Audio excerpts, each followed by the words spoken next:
আসসালামু আলাইকুম সম্মানিত ফেসবুক বন্ধুরা, আমরা চলে এসেছি সেই আমাদের আদর্শ কৃষক মোহাম্মদ কাজল মিয়া ভাইয়ের কাছে। আমরা ইতিমধ্যে ভাইয়ের আসলে বেশ কয়েকটা ভিডিও ফেসবুকে আপলোড দিয়েছি। এখন আমরা এসেছি সেই বৈশাখ মাসের এই ভর দুপুরে। ভাই আসসালামু আলাইকুম। সালাম ভাই, কেমন আছেন ভাই? আল্লাহ রাখছে ভাই ভালো। আচ্ছা ভাই, কি অবস্থা আপনার? এই যে বৈশাখী যে সোনালী ধান, সেই ধান কেমন আপনার ভাই লাগছে? আল্লাহ ফসল ভালোই দিছে। বাম্পার ফলন? হ্যাঁ, বাম্পার ফলন। আপনার ওই যে জমিটা, ওই জমিটাতে কেমন ধান করছেন? এই দামের এই যে সরিষা বেচা, হ্যাঁ। এই আপনার ইয়াও দান করছি আমন ধান। হ্যাঁ, আমন ধান আপনার 20 মণ ধান হয়েছে, 4 কাঠা খেত 4 কাঠা খেতে 20 মণ ধান, আমন ধান। হ্যাঁ, আমন ধান। আহ, সরিষা মরাইলাম। ও ভুট্টাও তো আবার করছিলেন না? ভুট্টাও করছি, ভুট্টা আপনার এই 3 কাঠা, হ্যাঁ 3 কাঠা খেত আপনার 3700 টাকা বেচেছি। হ্যাঁ, 37,000 ভুট্টা না? হ্যাঁ, 37,000।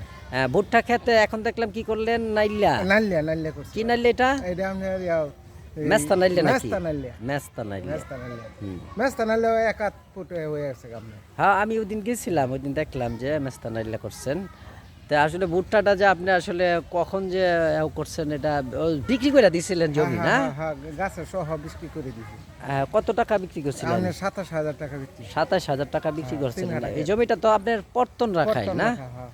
কয় বছরের জন্য? এইটা ভাই 1 বছরের জন্য। 1 বছরের জন্য পর্তন না? জি।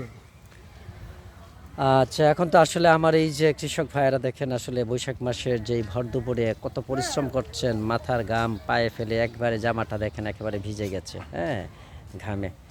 এই কৃষক ভাইরা এত কষ্টের যে সোনালী ফসল জমিতে ফলান, কিন্তু সেই ফসলের যে সঠিক যে মূল্যায়ন, সেই মূল্যায়ন যদি আমরা না করতে পারি, তাহলে আমাদের এই কৃষক ভাইদের যে শ্রম, কৃষক ভাইদের যে ত্যাগ, সেই ত্যাগ কিন্তু আসলে আমাদের এইগুলা ব্যর্থতায় পর্যবসিত হবে।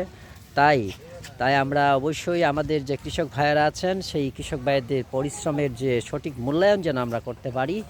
আর এই কৃষকরাই কিন্তু আমাদের প্রাণ। এই বাংলাদেশ হচ্ছে একটা কৃষি প্রধান দেশ। এই দেশের কৃষির চাকা যদি আমরা সচল রাখতে চাই, তাহলে অবশ্যই আমাদের এই কৃষক ভাইকে আমরা অবশ্যই মূল্যায়ন করতে হবে। কৃষিকাজে যেসব পণ্য, যেসব দ্রব্য প্রয়োজনীয়, সেইগুলা যেন কৃষক ভাইয়েরা তাদের যে ক্রয় ক্ষমতার মধ্যে থাকে, এবং 1 কাঠা জমিতে যে ধান উৎপাদন করা হয়, এবং সেই ধানের মূল্য যেন ব্যয়ের থেকে ভালো থাকে।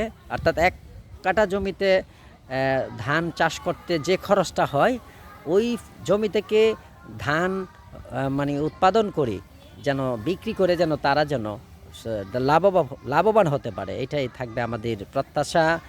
সংশ্লিষ্ট যারা কৃষি সংশ্লিষ্ট সকল ব্যক্তিবর্গের কাছে আহ্বান থাকবে, আমাদের এই কৃষিকে বাঁচাতে হলে অবশ্যই কৃষক ভাইদেরকে মূল্যায়ন করতে হবে, মর্যাদা দিতে হবে। তাহলেই কিন্তু আমাদের এই সোনার বাংলাদেশ, এই বাংলাদেশ যে কৃষি প্রধান দেশ, এই কৃষি হচ্ছে আমাদের মেইন অর্থনীতির যে চাকা, সেই চাকা সচল রাখে। পরিশেষে আপনাদের সবাইকে ধন্যবাদ জানিয়ে, এবং আমাদের যে আজকের যে আদর্শ কৃষক আমাদের মোহাম্মদ কাজল ভাই, সেই কাজল ভাইকেও ধন্যবাদ জানাই এবং তার উত্তর সাফল্য সফলতা কামনা করি। ধন্যবাদ ভাই। আচ্ছা ভাই, ঠিক আছে, ভালো থাকেন।